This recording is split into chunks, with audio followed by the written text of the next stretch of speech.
welcome back. I have Liz here with me today, and we're going to discuss a few topics, mainly about abuse, so mental abuse, physical abuse, sexual abuse. And first, we're going to be discussing things that have been going on Twitter in Winnipeg. A lot of girls have come forward and have named their abusers, whether it was sexual abuse, physical abuse, mental abuse, or even all three, or some of those. So it started off with one girl saying something, and then a lot of girls felt really empowered and did the same. Some did reveal names, some did not.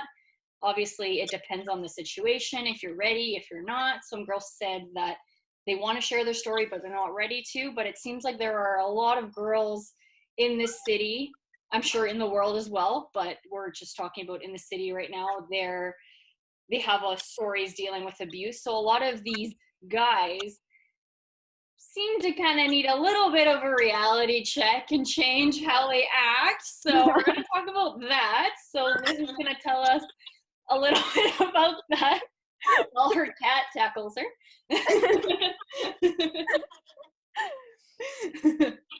Yes. So from what we've seen on Twitter, we've seen all different kinds of stories. Obviously, sexual abuse has kind of been the main topic, but I was actually one of the people who shared my story. I shared my story, but mine was not anonymous. So mine is on my social media. And it's kind of, I would say, more of a longer timeline to get to the point where it was abusive. Pretty much it started a few years ago. I want to say at least 5 years ago. And when I first met this guy, I don't know what even to call him. We'll just call him an ex. But when I first met him, I was in a really bad stage in my life. I was still a teenager. I was 19. I was going out to the bar every weekend. I don't think I was sober once, I'll be completely honest. And the beginning of our relationship was pretty rough. I wasn't into it. I settled. I was with him because I was still trying to get over someone else. And it started off pretty toxic. We fought a lot. I think it was at least once a week when we would get into an argument to the point where I would be like, I don't want to do this. And within a month into our relationship, it was about New Year's. And I actually told him, I'm like, I don't want to be with you. I want to go have fun with my friends. And I actually ended up leaving this relationship.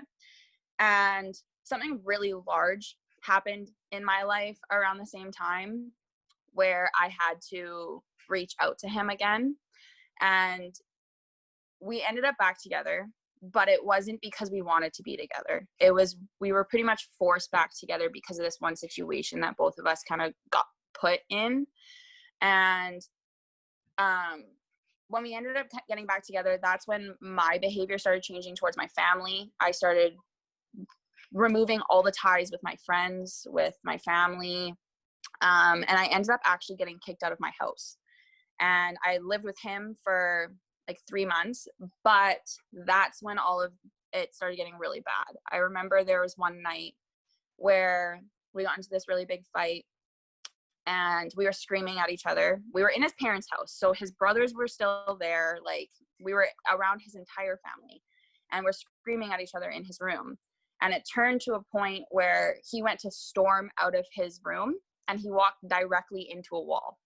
But when he walked into this wall, he knocked himself out. And because he knocked himself out, obviously his family walked into the room and they thought I did it. They thought I was the one that hit him and knocked him out. I don't know. And I ended up actually getting rushed to the hospital later that day because I started having such a bad panic attack and anxiety attack that I couldn't breathe. And his family ended up calling an ambulance for me. I was rushed to the hospital. I was then diagnosed with all these different things from this doctor. And that's when I started kind of focusing on myself, I guess. And we ended up breaking up for the 5 months. That was the summer that you and I had. What a hell of a summer. That is for sure. And honestly, in those 5 months, I think I was the happiest I've been in a very long time. I was not stressful. Like, I was not being emotionally abused. I wasn't getting in fights with this person every week and getting screamed at.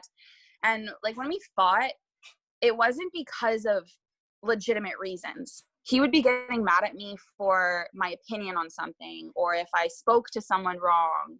I wasn't allowed to talk to so many people because of him. I had to lose so many friends because of him. I remember one time I went out of town and he drove out of town to see where I was. I was 2 hours outside of the city and he hunted me down to see where I was. We were not even together that weekend. And we ended up breaking up for the 5 months, not talking whatsoever. And later on, kind of when school started back up and it was fall, and I think it was actually snowing when we started talking again, if I'm not wrong. But he messaged me. And I should have seen it coming. I should have been like, you're a dumbass, Liz. Don't do this. But I didn't. I continued to talk to him. I thought to myself, maybe things will be better this time. It wasn't like he was being physically abusive at that point. It was just all mental. And I was in a really bad state of mind, being so young and wanting to party all the time. I was just like, maybe this is the best I'm going to get. So I ended up getting back together with him. And that's when we started talking about potentially moving in together. And I still remember feeling the pit in my stomach, knowing I shouldn't be doing this. I shouldn't be moving in with him. This is a huge fucking mistake. But I did. We ended up moving in together come that summer. And we got a place. And that's when all this physical shit started. We would get into fights every day. Literally, you could guarantee a day would not pass where we would not fight. And when I say fight, at this point, it was physical. There was one day I remember he came home from work and I was already home because I was a server at the time and I was a bartender. So I worked nights. So I happened to be home when he got home, and I guess he had a coffee in his hand. And when we lived together, we lived in like a basement suite of a triplex. So he had to come down the stairs every time he came home. He was at the top of the stairs, I was at the bottom of the stairs, and I was getting ready to leave for work. And surprise, surprise, he had a bad day. And he took it out on me. He took this fresh, hot coffee from Tim Hortons, took the lid off, started screaming at me, and then poured it down the stairs directly onto my face. And this was kind of like the first of it. So that happened, whatever. Obviously I reacted how any normal human would react. And I wiped it all off, but I had to still go to work. So I ended up leaving to work. And while I was at work, he would continue to text me and scream at me. And I'm a bartender, okay? So I'm busy. I'm talking to people all the time. And he would be texting me being like, you better not be talking to those people at work. You better not be talking to that regular. And it literally got to a point where he would show up to my work and sit at the bar during my entire shift so that I wouldn't talk to all these other guys.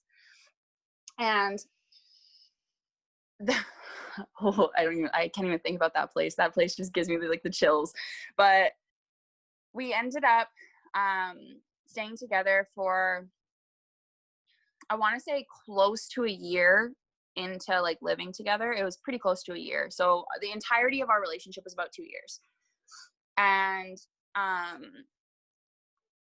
there was another incident where I was at work again, and he texted me and he was like, oh, I'm gonna go out with the boys, whatever, we're gonna go over to this guy's house. I'm like, cool, text me when you're home, whatever. Turns out he ended up going to the bar that night, and turns out he did that every weekend. He would text me saying he's going to a friend's house, but he was going to his number one bar, which he still goes to. And this entire time, he's getting girls' numbers and he's flirting with girls. I can guarantee you he's probably making out with these chicks on the dance floor. I don't care. But the only reason I found that out is because when him and I broke up, his brother told me this, because he straight up said to his brother, don't tell Liz I'm here. So his brother told me everything. And I guess there was a night where he got too drunk and he came home, and I got home. It was like 4 a.m. I worked a late shift, but I had to go to work again and open the bar the next day. And he got so mad at me that we were standing in the room, and I remember standing beside the bed and I was getting ready for bed, and he picked up this glass cup from the side table and chucked it at my head so hard. And luckily I missed, like I dodged it and it hit the wall behind me, but he threw this glass at my head.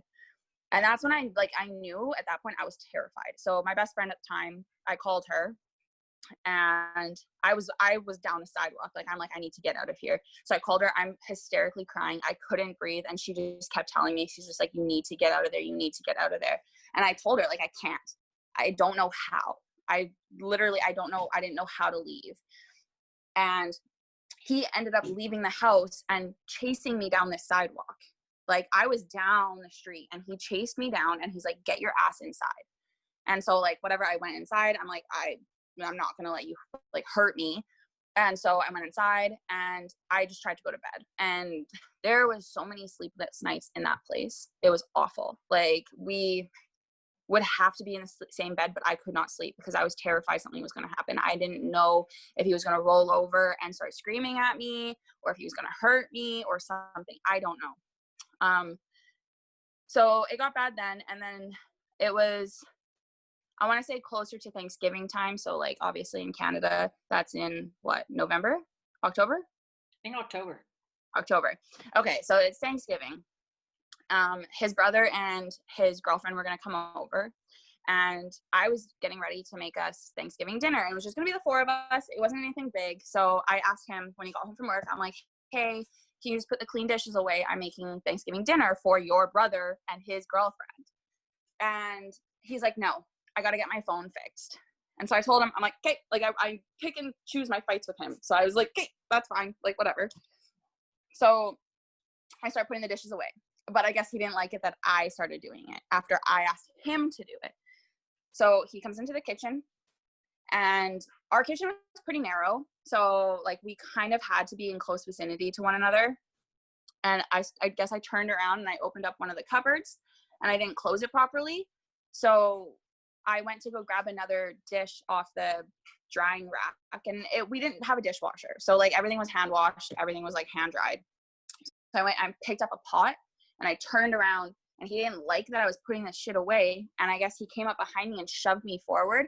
I had a bruise from like here to here just because I hit that cupboard that I left open just slightly. I had to use the excuse I slipped on my dog's water dish for work because my t-shirt only came up to here. It didn't cover the whole bruise. So people asked me all the time. My best friend at the time, she knew I was bullshitting her when I told her like what happened. She'll, like, literally to this day, she's like, I knew you were lying that entire time. And so that happened, and that's when I was just kind of like, this has to be it. This, like, I can't live like this anymore. I'm so torn down. I wasn't able to see my mom. I went to yoga with my mom once, and because my location on my phone turned off because I was in a basement doing yoga, he's like, you're cheating on me. You're a liar. You're not actually with your mom right now. And I was like, you're joking, right? Like, I don't see my mom, and the one time I see my mom, you're gonna get frustrated with me, you're gonna get mad at me and say I'm lying. So I came home with my yoga mat, and I'm like, I am sweaty. This is my yoga mat. Here, I am not lying. Like, I'm telling you the honest truth. And I just knew, like, I couldn't live like that anymore. I couldn't see my friends. I couldn't see my family. Being at work, that's the only time I was stress-free. I actually had panic attacks every time I saw him walk by that window right before he entered that door. As soon as I saw him walk by that window, I panicked. I would either lock myself in the bathroom, lock myself in the bedroom, or try and get out of there as fast as I possibly could. Like, I hated being around him. Remembrance Day comes around, November, and the place I was working and bartending was having a staff party. And we ended up going to my closest friend at work, her place, before to pregame and whatever. The staff party, we get there, and we're all kind of a little drunk, a little tipsy. I'm not gonna lie, my eyes were a little blurry. And I just remember he came up to me, and he's like, I'm gonna go with her to go get papers and marijuana to go roll a blunt. I'm like, all right, you do you. And because I knew I wasn't a cheater, I just assumed he wasn't. And he goes, leaves with her. I couldn't even tell you how long they were gone. I honestly, it felt like half an hour. And she lived just down the street. And so, whatever, I get a call from this girl. She's like, oh, come outside and smoke this blunt with us. And I'm like, I'm not going to smoke, but I'll come outside. I get to this truck and she doesn't even move. She stays in that front seat of the truck. And I'm like, all right, I will sit in my boyfriend's back seat then. Thanks, bitch. And she stays there. And I end up getting back out after they finish smoking because I'm like, I want to go party with all of my coworkers. Like, I don't want to be in this fucking truck right now. And they ended up staying in this truck. So about an hour or two goes by. It's getting pretty late and kind of people are starting to head out. And one of my coworkers, she ends up being in the bathroom because she's sick because she drank a little too much. And so I was in there kind of taking care of her. And I come out of this bathroom and I look down the hall and my coworker, my best friend that I worked with, and my ex are lip locked. They're making out. And I walked directly into it. And I just remember my stomach literally dropped into my vagina. Like, I swear to God. I was just like, no, like, I'm glad like this is happening right now, but why did I have to see it? Right? So I walked into the bath, like I ran into the bathroom. Girl comes after me. I push her, obviously, because she's trying to like touch me. She's trying to hug me. She's like, I'm so sorry. I'm like, get off me. Like, ew, don't touch me. And so I ended up pushing her backwards, but then my ex comes into the bathroom and I'm like, fuck no. And I end up I guess I pushed him so hard that he fell backwards onto the tile floor. And I'm like, I don't care. Like, I don't care if I hurt you right now at this point. Like, you're disgusting, right? So he ends up leaving me and taking her home. He drove her home. And keep in mind, this place is not in Winnipeg. This place is at least a half an hour outside of Winnipeg, okay? He was my ride there. He drove her home and left me stranded in this place. And I'm like, well, what do I do? Like, I'm trying to like call him because he took my keys with him. So I'm like, I don't care where you are. I don't care what you're doing. Just give me my goddamn keys back. Like, that's all I need. And we lived together and we had a dog. And the dog is under my name. I purchased the dog. The dog is mine. And he ends up going back to this place we lived and takes my dog. He takes all of my extra cash of my tips that I have been saving up all summer. It was, I'm not even going to say the amount, but it was a lot of money. And he took all of it. And I didn't get home that night. I ended up having to just go to my parents' house, knocking on the door at 5 a.m., bawling my eyes out. And I'm like, I need to sleep on your couch. Like, I don't have my keys. This just happened. I need help at this point. And I remember not getting any sleep that night. He calls me the next morning. And 2 days before he cheated on me, we signed into a house. And he gave me a ton of cash for the down deposit because it was his half. And I was holding it because the kid literally spends more money on drugs than anything else. So I didn't trust him with all of this money. So I'm like, give it to me, put it in my wallet. I'll take care of it. I'll give it to them. So he calls me the next morning and he's like, I'm coming to pick you up, but you're giving me all that money. And I'm like, no, that's not happening. Like, I'll give you your half of it, like your money, but not all of it. And whatever, he came and picked me up, dropped me back off at the place and gave me my key. And I walked into the house and my dog was gone. And most of his stuff was gone except his toothbrush and underwear. But I'm not surprised considering he literally didn't have any good hygiene whatsoever.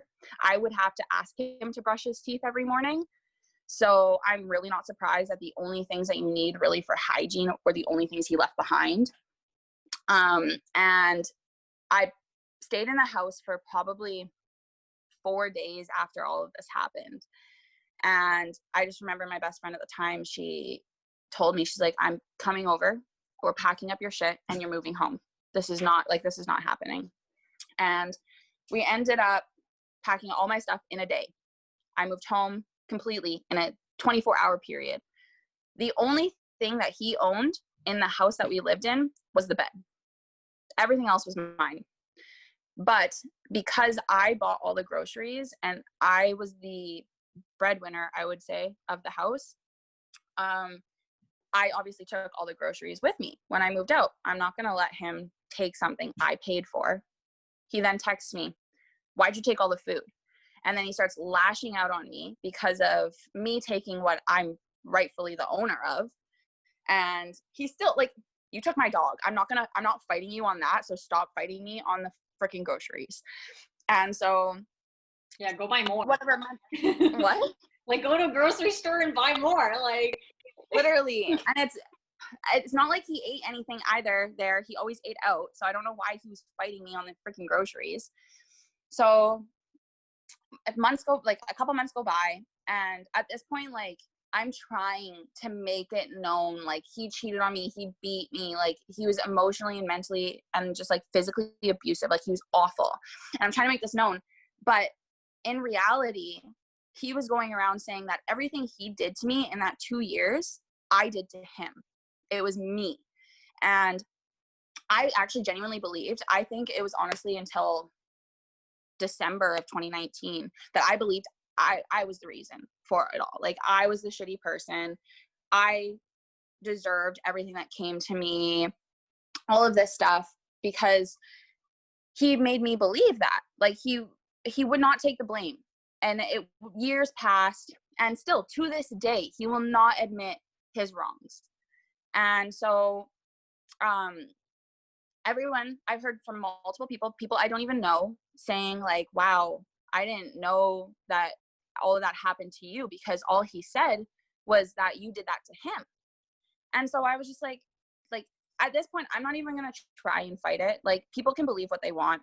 If you're going to actually believe that me, a small little like twig like me, can actually fight someone and beat someone, good luck. Like, no thanks. So he ends up, fast forward like 4 years, roughly 3. And it's about Christmas time of 2019, maybe even like January 2020, before COVID hit and we were able to go to the bar still. I was at the bar that I guess he frequently goes to. He ends up coming up behind me and pushing me forward. And when he pushed me forward, I had a cup in my hand and it was glass. And it actually ended up hitting me on my way forward. And I'm not going to say I was right for doing this, but I punched him in the face. I'm not going to lie. And he ended up, I found out actually just the other day, he ended up saying when all of that happened that I initiated it. Because I was talking to someone who he ran up to, I guess, after, and was like, "She just punched me in the face," and like was being a little crybaby. I found out that he actually was saying like it was my fault. Like, he didn't do anything. He didn't initiate it at all. But he came up to me and my friends, who he has no association with, and pushed me forward to stand directly in between me and the people I was talking to. And if you don't say that that was intentional, you're a little crazy. You literally came in between me and my friends. And that night, I guess something happened to his vehicle. I still, to this day, I really don't know what happened. But I got a call from my mom the next day. And my mom's like, "Liz, did you do this to his vehicle?" And apparently it had something to do with his mirrors. And I was like, "What are you talking about?" Like, I know.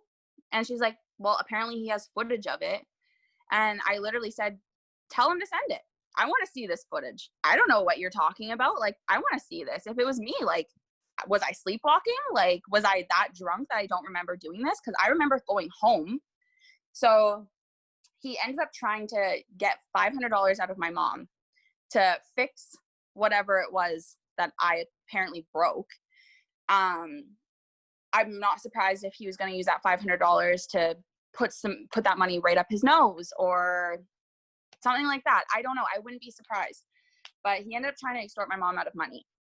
And my mom's a smart cookie. So she calls me before she kind of says anything to him, verifies that nothing happened. And then she threatened obviously to press charges. And she still to this day has the text. So if he wants to test me, like I have the text still, I have the receipts. Um so yeah, my mom's like, nope, that's not happening. He gave up a little bit there. But then when all of this kind of rolled around on Twitter, that's when I'm like, this is the perfect opportunity for me to finally get my voice out there.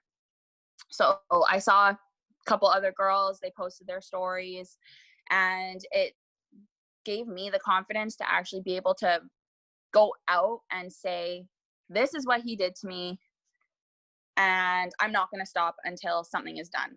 And turns out when I put his name out there and I told my story, I had multiple girls reach out to me and say that he's done some pretty awful shit to them too. And unfortunately, a lot of it has to do with drugs. And he would manipulate these girls into hooking up with him for these drugs.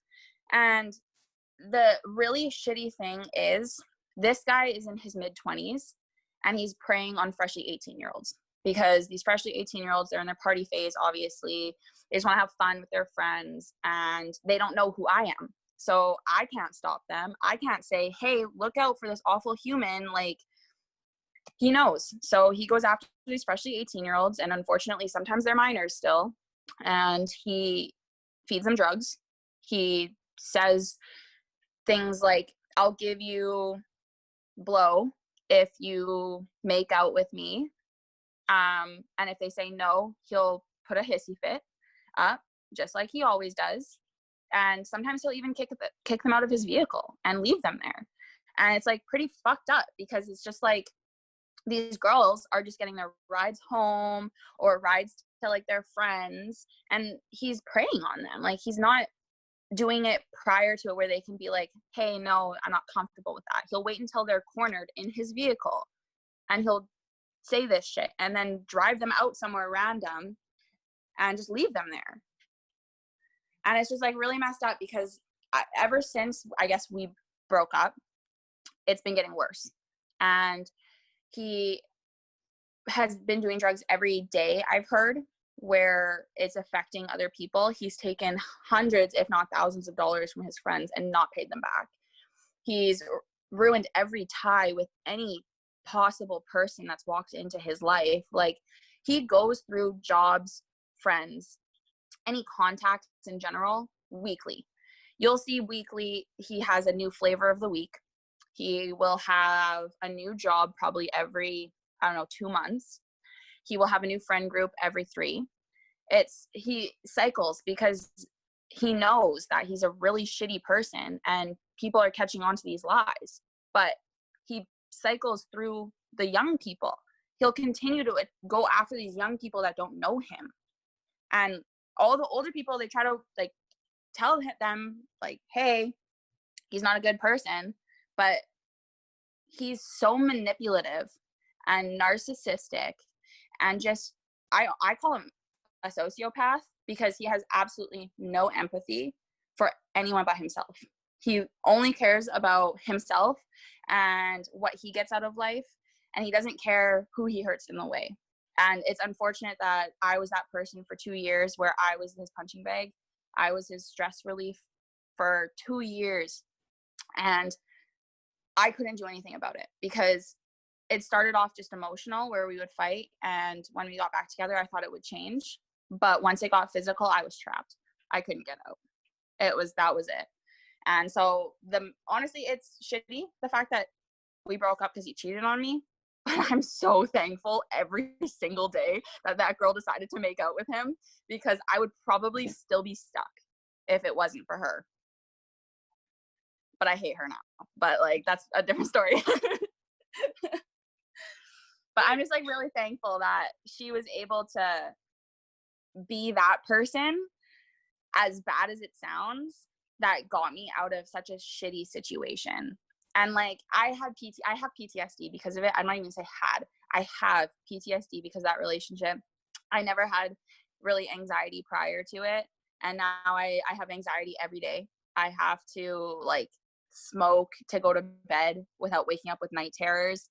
I don't trust easy at all. Like my boyfriend now, I literally like, there's days where he just looks at me and he's just like, Liz, chill. And it's just like, you're right. You are not like that. So I don't know. It does affect long term. I got to a point last December where I couldn't deal with everything, I guess, that he put me through. And my ex at the time, not him, but I was with a different guy. He made me believe that the reason why we always fought was because of me. And most likely, like, yeah, I'll admit I picked fights here and there, but it's because things would trigger me that he would be doing that my abusive ex would do. And it was just like, wow, it would trigger all of these emotions. And then I would lash out on him. And our relationship spiraled downhill real quick. But I got to a point in December where I couldn't handle everything. And I ended up actually ending up in the hospital because of all of that. But being in the hospital, it made me kind of realize like there's so much more to life than what I went through, and I can only help, I guess, people moving forward if they're going through that, because I kind of know what it's like. I know my experience. I don't know what other people go through, but I know that it's not forever. If you can get out of there, you do it. But sometimes it's not the easiest thing. And that's something that like most people need to understand, is when you're in one of those situations where it's either emotionally, sexually, or physically abusive, it's really hard to get out of those situations. It's not something that you can just get up and walk out of. Yeah. It's something that you need a lot of help. You really can't do it alone. Mm-hmm. Yeah, because you get manipulated, because it's, people always say, they're like, well, why did you go back to him? Why this? Why that? And it's like, you don't understand unless you're being manipulated. If someone is promising you the world and saying all these nice things, I mean, of course you're like, okay, it's gonna be different. It's gonna be good this time, because you're gonna believe it. They sweet talk you into believing them. So you're like, okay, why not? So, yeah, you think it'll be different.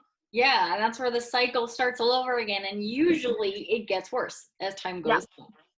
Yeah, it's like it goes up a level each and every time you happen to get back. If you do, it's like it progressively just gets worse. Yeah. And unfortunately, it will lead to points where I got to, where it was physical. Mm-hmm. And that's something that's terrifying. Once it gets to that point, it's absolutely just terrifying. I would not want to wake up in the morning. I didn't want to go to bed beside him. I didn't want anything to do with him. And you can't live like that. You can't go every single day terrified of the person you're with. I was terrified for my life. I remember calling my mom and being like, Mom, help. And I couldn't tell her anything. I couldn't disclose. It wasn't until a year later that I finally told her he physically beat me for at least 6 months where I lived with him. And it's so scary, because you never know. If you tell someone, if you happen to just tell the wrong person and they find out, it could get worse. And that's what happened, is he found out that I was saying these things, and I was not happy, and I was scared, and it got worse. It got progressively worse, and it sucked. I remember, I'm not a physical person, and I remember there was a point in the night where we were fighting so bad. I took the coffee table and I hulked it across the room, and I was just like, nope, not today, Satan. And I literally left. I'm just like, no, I'm not dealing with this. I used the table as a freaking, like, I don't know, tool to like prevent him from coming after me. And I ran. I left. I'm like, nope.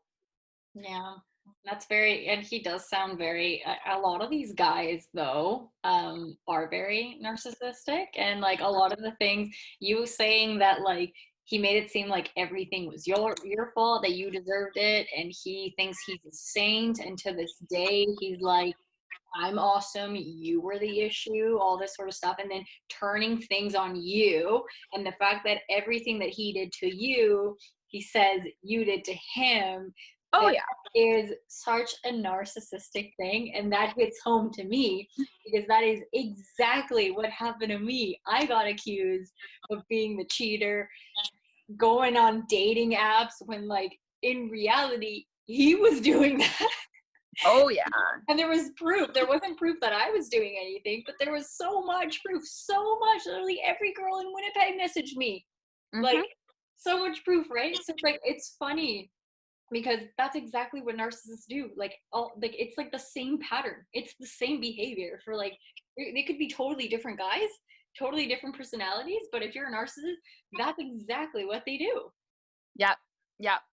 Seriously though. And it's really shitty because people obviously will believe the person who speaks the most on it.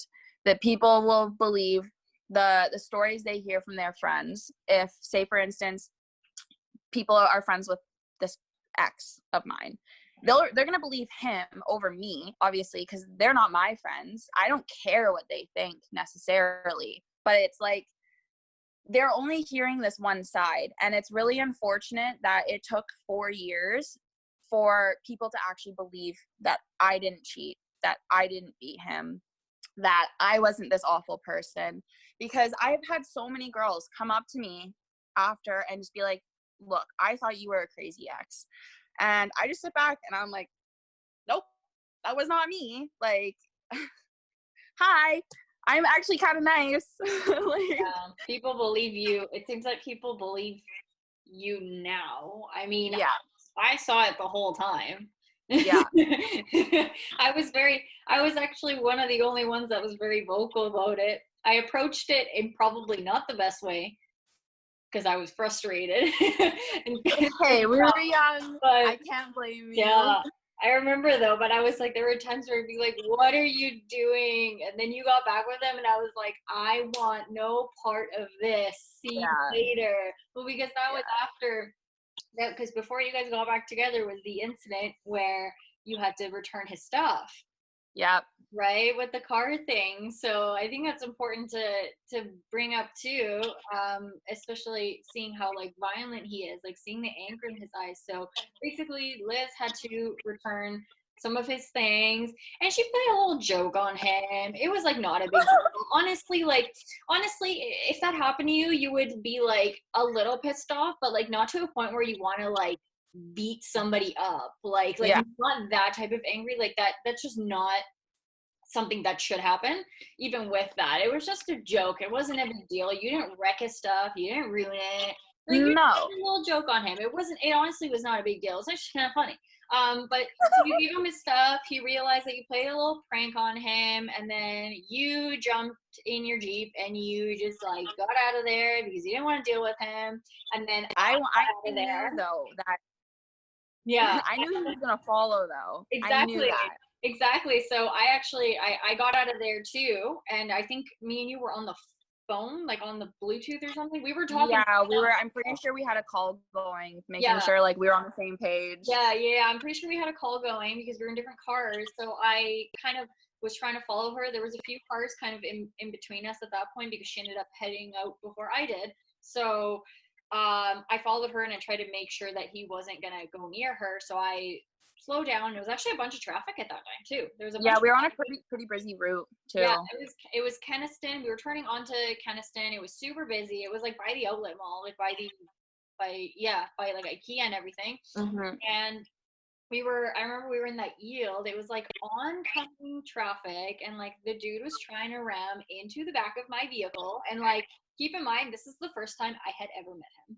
Like, I knew things of him and I've like seen pictures of him, but because Liz couldn't hang out with her friends while they were dating, I never actually got to meet him ever. So, and that was for like several months at that point. I had not met him. And that was the first time I met him was when they broke up. And the anger in his eyes was like nothing I've It was ever. terrifying. It was messed up. Like when he was trying to ram into the back of my vehicle, I was literally thinking to myself, I was like, what do I do? Like, But like, keep in mind too, like we should also put the detail that he has a big truck and you yes, had a small I car. had a hatchback. I had a hatchback. My car, it's like a little tiny green car that I still to this day miss so much. I love that car.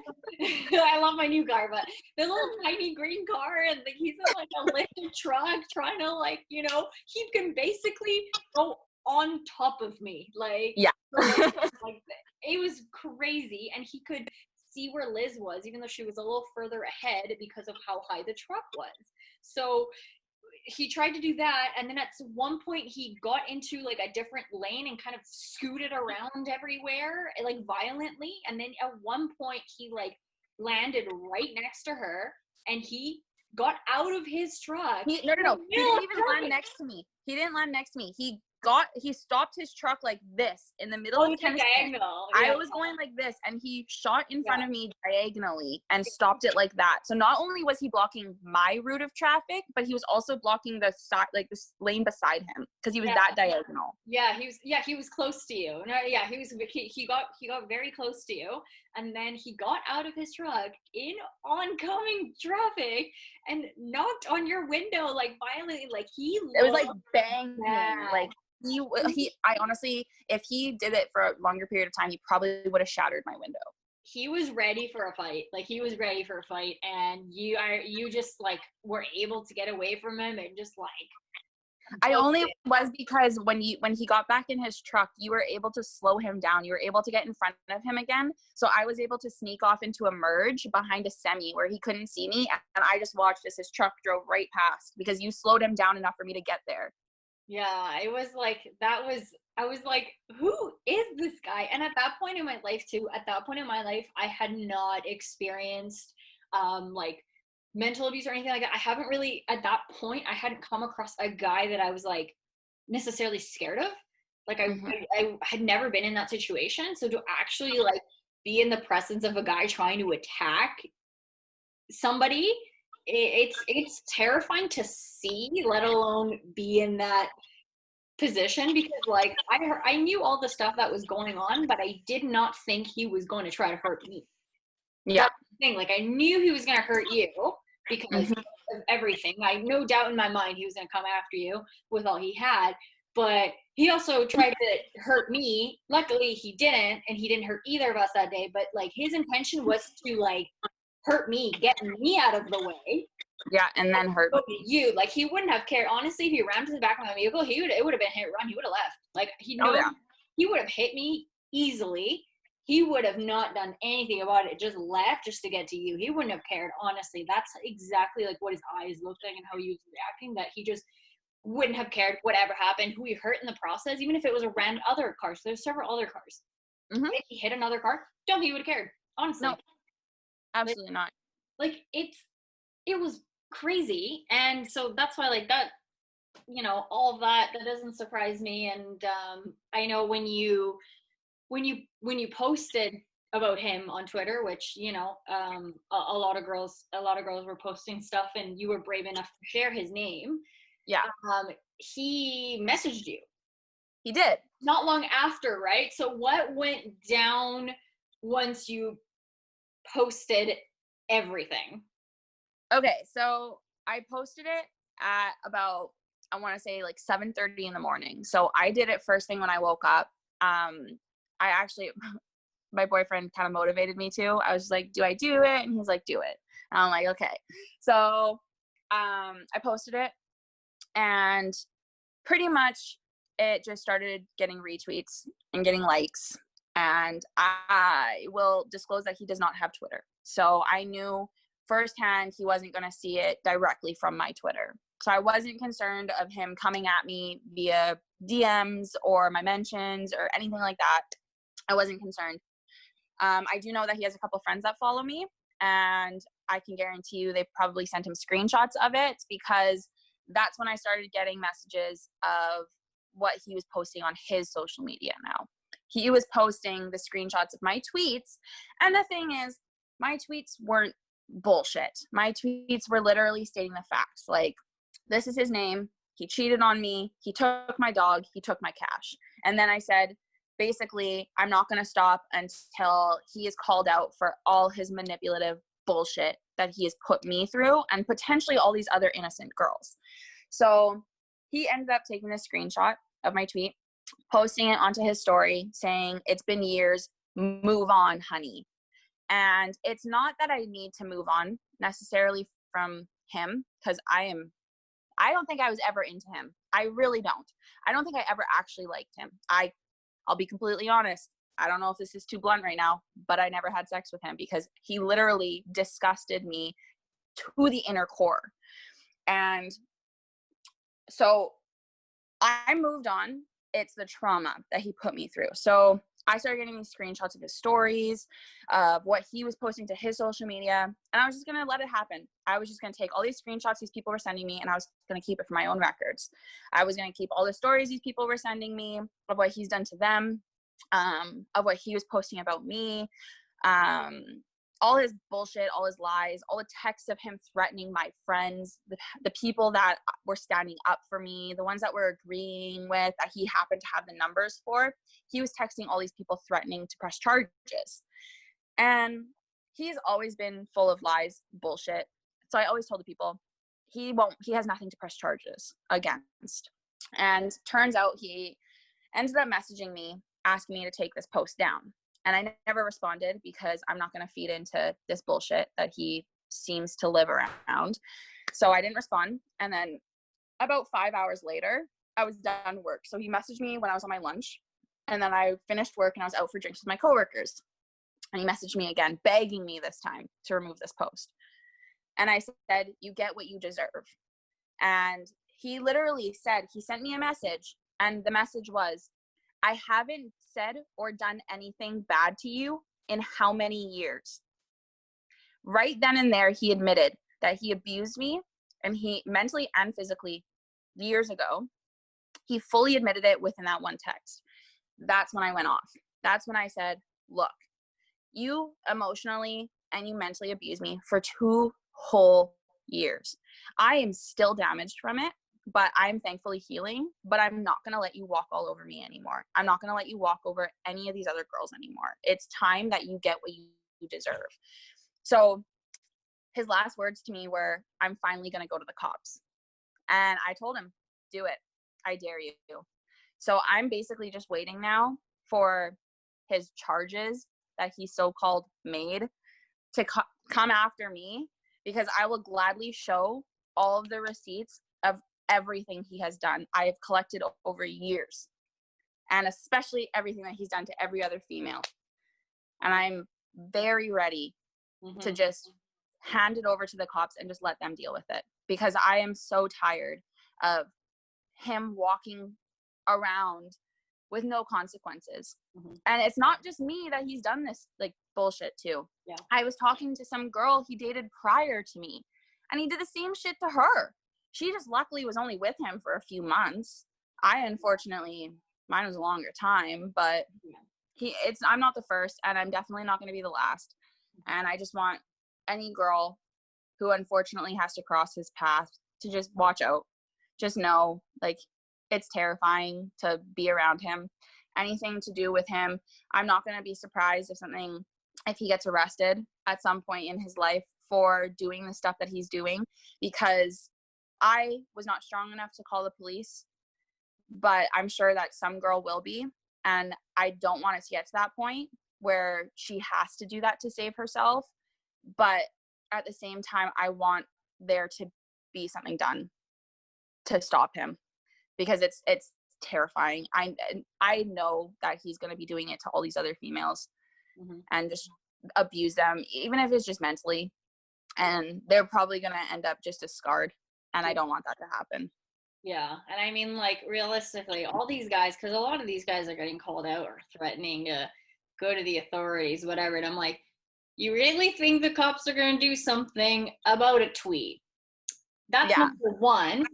Number two, we have not just like our story, we have other girls that experience the same thing. So like several witnesses, right? So Yeah. And the allegations of abuse are a lot worse than like my ex made a nasty tweet about me. Yeah. So I mean, there's really nothing you can do. I will just say that right now, there's nothing. They won't do anything. If anything, you're putting yourself at risk for being in trouble because there are serious allegations against you, and they will be investigated. And if there's several girls telling the same story, you got another thing coming. So you're just endangering yourself. Which, you know what? If he does, I hope he does. I I hope hope so. I hope so, and I hope you when if that time comes, you expose him. And I was a witness for something that Yeah. he did. So I mean, if he wants to play games and be like, okay, my ex made a tweet and I didn't like it, well, you have your story. You have several other girls' story. You have a girl who witnessed him trying to hurt you and try to hurt me in the process. So I Hmm. mean, realistically, he's not gonna get away with anything. It's not gonna get him anywhere. There's no way that after all of this, that he's going to come out of it innocent, unfortunately. And I think it was time for all of us females in Winnipeg to be able to do that, to have the voice, to reach out and hopefully help other females, I guess, avoid especially these men that are doing this, Yeah. and preventing a potential other situation. And maybe it'll be a wake up call for these men too, to be like, hey, we shouldn't be doing this kind of shit, right? Like, obviously it's not all men, it's just the few bad ones in the group. And maybe it'll be a wake up call for them to, I don't know, change, to not continue to do this, to not be the people that all of us females who are speaking out are talking about. Like, I don't get me wrong, there's a lot of also exaggerations going on around too, and there's a lot of kind of I don't want to say conspiracy but you know what I'm talking about. Yeah. Yeah. There's a lot of kind of just like talk basically going around right now, and so there's a lot of arguments between males, females, fighting to see who's telling the truth, who's lying about it, and unfortunately you have to kind of weed through the salty people and Yeah. the not so Yeah. happy people, And I think we to should get to the stop truth. focusing. I think too, like the whole thing is like we need to stop focusing on like trying to nitpick on who's telling the truth and who's not, because we gotta look at the bigger picture. And the Yeah. bigger picture is like these guys are not acting the way they should be acting. They do not respect women, and they need to learn to respect women. It's just Yeah. basically showing this is not okay. You can't do this. And I mean, I'm sure there's girls who done this to guys too. It happens. Oh, Not as absolutely. not as often, but it does happen. So the bigger picture is like these guys or these girls, they can't treat people like that. They have to treat their partners or whoever they're hooking up with, whoever they may be, friends, they need to treat them with respect. It's what they're doing is not okay. Any sort of abuse is not okay. That is not what a good human being does. You know, you're capable of more. I believe every human is capable of good things, but you need to take some accountability. Oh yeah. Like heal and whatever made you this way. You need to figure it out, because it's normal. Change is possible, but when you're a narcissist and you take zero accountability, and you're an adult and you're still taking zero accountability, then yeah, you're not changing. It's not No. gonna happen. You need to start with that. And you know what? Sometimes it's hard because you don't want to look at yourself and be like, wow, I'm shitty. Look what I did. Yeah. You know what I mean? It's going to make you feel like shit. It's going to feel horrible. You, like, honestly, But you have to go through that though. you have to look at yourself and be like, I can be better. What did I, like, I should never done this, and take Yeah. accountability, apologize to those people, and just kind of move forward and move on. I think all these girls deserve justice. So I Mhm. hope all these guys lose their damn jobs and whatever it is that they have, because honestly, they do not deserve to thrive. In my opinion, they don't deserve to thrive. That's just stupid. If you're making false accusations, you need to take a step back and just be like, no, don't do it because you're mad at an ex. You know what? We're all mad at our exes. I'm mad at literally every ex I have had because I don't have a good track record, but I'm not going to go here and be like, he did this, he did that, he did this, he did this. No, I had one abuse situation. That's Yes. it. one. So I'm not going to go out here, and even though I don't get along with my exes, I'm not going to go mention all of them just because I'm mad at them.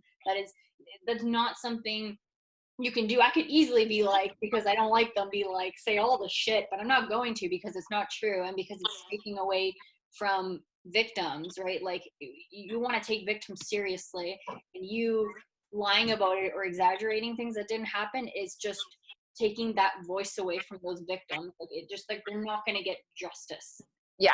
by And doing that's the shitty thing, is because you're going to be seeing a lot of that in a situation like this, where there are so many voices and so many people speaking out. You're obviously going to run into these people who are not telling the full truth. I'm not going to say they're lying. I'm just going to say that they're not telling the full truth. And it's shitty, because those people too need to take accountability, because I'm not going to say I was innocent all throughout that relationship either. Like, I was probably a shitty person, but the actions that I was receiving were making me react the way that I was. Like, that, it morphed me into who I was, I guess. Yeah. And so the people who are posting all of this also need to realize that you probably weren't fully innocent in the situation either. I'm not talking about sexual abuse. I'm talking about mental and, like, not really physical, but mental abuse. Like, I'm sure that when someone was saying something to you, you probably weren't saying very nice things back. You probably were bickering. You probably were fighting. There was probably mental abuse going on both sides, and you have to take that accountability to be able to heal from that, to be able to move forward with it and actually be able to do something about the situation, to be able to even just talk about it. It doesn't have to be on social media, but just like a family member or a close friend or something like that. Like, you need to be able to take accountability both sides. Doesn't matter if you were the abuser or the victim. Like, accountability is so important. Yeah, well, you need to reflect either way, because even as a victim, I mean, most abusers don't really self-reflect because they don't think they did anything wrong, but the victims especially, it's a lot of self-reflection after, because you're like, okay, this happened, and you don't realize till you get out of that relationship either, because you're still your judgment is still clouded when you're in that relationship, because you're still being manipulated. But once you get out of it, you get to a certain point where you're like reliving it in your head, and you're like, wow, this happened. Yeah. That was messed up.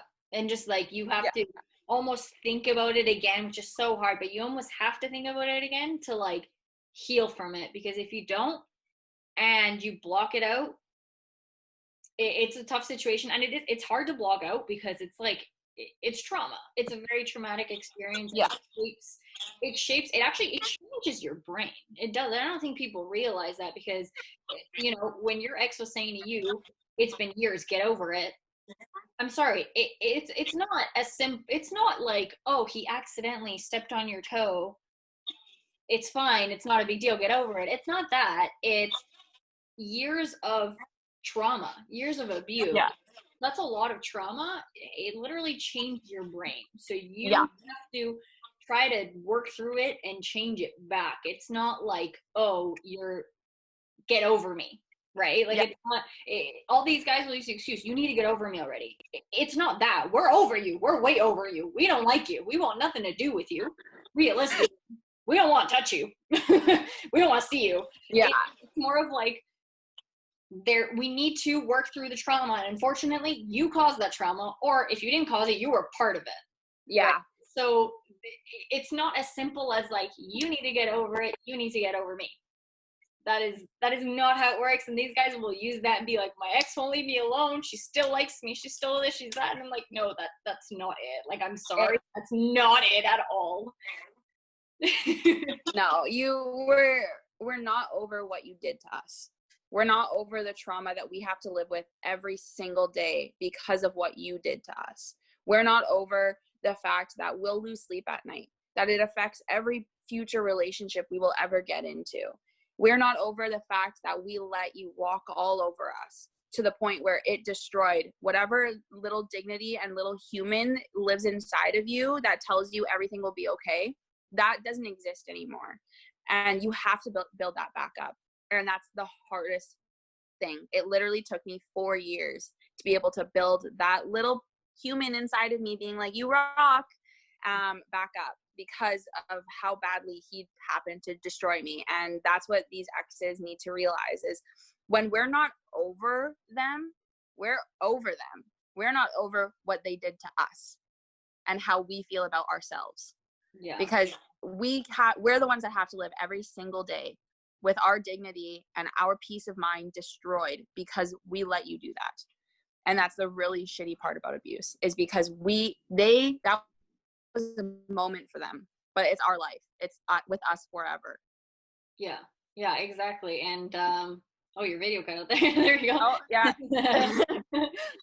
and that's why I don't like, there's guys out there, mainly guys. I don't really think girls are saying this, but I've seen guys be like, wow, abuse stories are a trend and blah blah blah. And it's like, it's not a trend. Do you think we want to have that story? We don't want to. We didn't want to be abused. What happened was a strong woman decided to come forward. One woman telling her story, and it inspired several other women that have been trying to heal for God knows how long. It gave, it empowered all these women to come forward and be like, you know what? This happened to me. Or maybe with the same guy that he did to that girl. I can't even try to say it. It's like all these, I just didn't like that. Oh, it's a trend. It's like, are you going to call the Black Lives Matter thing a trend? No. Like, yeah, it's not like, it's not a trend. It's somebody inspired us. And that's what it was. Yeah. That's the same thing with the Black Lives, right? People started coming forward and be like, this is not okay. Right. Yeah. And then everybody joined together and they were like, this is not okay. Exactly. Yeah. I'm not going to compare the two. I'm just saying that, like, you don't because one person stood up. Yeah, because one person stood up. It's not, and then everyone else stands up. It doesn't make it a trend. It's not like a TikTok dance that everyone starts doing the same dance. That's a trend, okay? That's a trend. But like abuse, like, we didn't ask for the abuse. We didn't ask to have these stories. We frankly would rather have other stories to tell. We would rather not have the abuse stories because of all the trauma that comes with it. We didn't ask for the trauma. We didn't want the trauma. We still don't want the trauma. So, like, we wish we had other stuff to tell, but, like, seeing all these women come out is so incredibly inspiring. Even the girls that didn't say the names, it doesn't matter. Even girls that were terrified to say the name, even girls that made a tweet and were like, I stand with everyone, I have a story, but I'm not ready yet. Even those women, like, every single person that said something was super strong to do so. And some people can't say anything because they are terrified of their exes. And we're trying to get to a point where we're not scared of our exes anymore, right? But that's what a point we want to get to. If you're scared and you need time, nobody is going to make you say anything. You're not ready to say. Everyone was very supportive of one another, and that's how it should be. So the big takeaway is, like, men, do better. If you're a girl who does better, if you're a girl who does this too, do better. If you're just take accountability. Take accountability for your actions. Think to yourself, is this how I want to be treated? Is this what I want my partner? Think about your kids. Do you want somebody to do that to your kid, or do you want your kid doing that to somebody else? Yeah. Probably not. Just put yourself in the shoes. Think about that. And then the victims out there, like, if you don't think it will get better, it does. It takes time, but it does. If you put your mind to it and you actually try to be able to move forward and get to that point of being able to at least cope with it in everyday life, that's all you really can ask. Like, you really don't need to talk about it. You don't have to tell anyone your story if you're not wanting to, but you need to be able to look at yourself and realize, I'm still a good person. I still love who I am. Even though this really awful thing happened to me, I am still me and I love who I am. And that's what everyone just needs to realize. After anything like that happens to them, they're still the beautiful human that they are. Even after whatever they went through, they're still that person from before the trauma. Yeah, exactly. And a big lesson I've learned, I mean, I don't know, this is kind of a funny one, but if your best friends tell you that this guy is no good and he's doing all this, listen, because Listen to them. because you know what? We have all, and this is not even a shot at you. This is also a shot at myself. It's a shot at myself. It's a shot at a lot of people because realistically, if your best friend is telling you this stuff, she's not crazy. Yeah. It is happening. It's for your own good. And be like, you know what, girl, I need to get out. Like, we need to be smarter when our friends warn us, because your friends see the outside of all of it. Your friends aren't in the relationship. They have no biased opinion on anything. They're seeing whatever is going on from the outside of this relationship. So whatever they're telling you is most likely true. Yeah, they're not jealous of you. They want you out of there because for your own sanity, for your sake. So it's like, if your friends are telling you this dude sucks and there are valid points, and there's valid points, this dude sucks. Like honestly, listen, because I think it could have saved us so much hurt if we had listened. But we are stubborn human beings, especially girls are so stubborn, and we're like, no, it's fine. He sucks sometimes, but like, it's okay. No. And if you think things will change, things will not change. No. They do not get better if they're already to the point where they're emotionally making you so stressed. It will not get better. It'll just progressively get worse, and you need to get out of there when you can, not when it's too late. Yeah, that's exactly what you have to do. And if anyone has any questions about anything or how to, the steps of healing and all that, I mean, you can message me, you can message Liz, and I will have links to our socials in the description. So you will see all of that. If you care to see the full stories, they are on Twitter. So they are. Go ahead, do whatever you want. Feel free. We're not going to expose it here, but like, it's on Twitter, so have at it if you want to see more of a conversation. If you are one of those girls that came out and told her story and you want more of a platform as well to do so, you can come on here as well. Don't be afraid to message me. If you even want to come on with like me and Liz or something, because we already did this, we can arrange that too, whatever you want. So I think this needs to be talked about more frequently. We need to keep reminding people to like not act this way, not do this. Abuse is not okay, and keep reminding victims that like, you know what, your life will change at some point. It may not be overnight, but it'll change. It will. It'll get better at some point too. It always does. Yeah. There's always an up.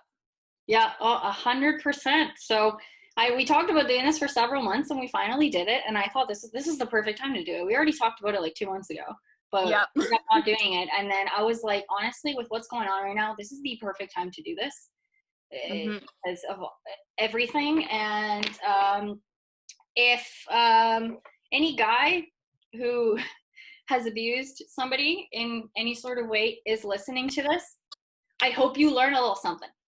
I do. Accountability. Yeah. Take accountability. Learn what accountability is.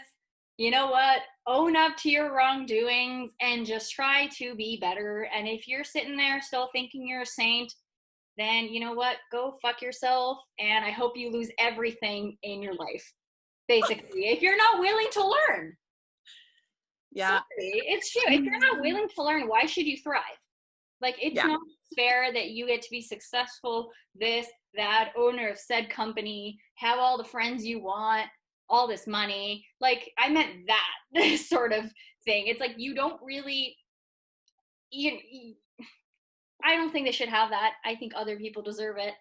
Obviously, hard work is a thing, but like, if you're a piece of shit, you need to get punished in some way. Is what I'm saying. True. I know, so aggressive. I'm getting really aggressive. I don't get aggressive on my podcast, but this topic just like fires me up. I know it's gonna fire some people up, so it has definitely fired us up. Absolutely. We'll probably get a little bit of negative feedback, but I mean, I'm ready. if people are going to be upset over the honest truth, then you need to take a step back and just look at what you're doing with your life and just see if you've ever done something like that to someone, or if you are that person in someone's life. You can't be offended from the truth. Well, yeah. If you're being shitty, you're being shitty. You need to change. Yeah, like if girls talking about their trauma from abuse is making you mad, as in like you don't want to hear it, then you need to do some self-reflection, because realistically what we're saying here, it should be making you mad in a way that like, let's change how we do things. It should make you mad in that sense, not mad as in like, I don't want to hear this, what is this, whatever, you know what I mean? I'm sure some of the negative feedback is going to be, you know, the exes involved in this, and realistically we got nothing to say. No. Except for like, I hope you do watch, I hope you learn, and maybe you'll change your ways. Hopefully. You can only hope. Yeah, not our problem anymore though, but you know, just for the sake of other women, change. Yeah. Do something better for your life. Do something better for your partner's life. Obviously, not everyone's going to be dying alone. Yeah. And so these people that you're going to end up with, you don't want to be making them die miserable with you. Like, you want to be able to live that happy life. So why treat them awful? Exactly. Because change is possible. We discussed that earlier. Change is possible. If you're a piece of shit right now and have been for several years, it doesn't mean you're going to remain a piece of shit. You know what? Yep. You can change. It's not going to happen overnight. You can't be like, oh my God, I did one good deed today, I'm amazing. That's not how it works. But like, if you work on yourself for a couple of years, you can eventually not be a piece of shit. We were not the greatest when we were younger, and maybe even now we might not be the greatest, who knows? But we strive to be better, and that is the thing. We self-reflect, we try to learn, we have taken accountability for stuff we have done, because no one's an angel, right? No. So you need to get to that point and do that, and then think about what you need to change, because realistically, we could all change a little bit. No one's perfect. Yeah. So yeah, true. Big takeaway. Well, thank you for joining me. This is fun. This is really fun. The cat kind of tackled you in the beginning. That was really fun. It was a quick little guest appearance. Yeah, a little guest appearance from the cat. We're very happy that the cat joined us today. I'm glad we can laugh about this too. This is where people need to, like, we'll get at, you know, once you start to heal, where you can just laugh about things. That's exactly the point where, like, once you get to that point, it feels great. It does. It really does. You're healing. Yes. You're definitely healing, and you're loving yourself again, and it feels great. Once you can love yourself again, you can take on the freaking world. Yeah, exactly. Well, thanks again for joining me. Of course. Enjoy the night with your awesome boyfriend. Thank you. Since he is awesome and not a piece of shit. So. True.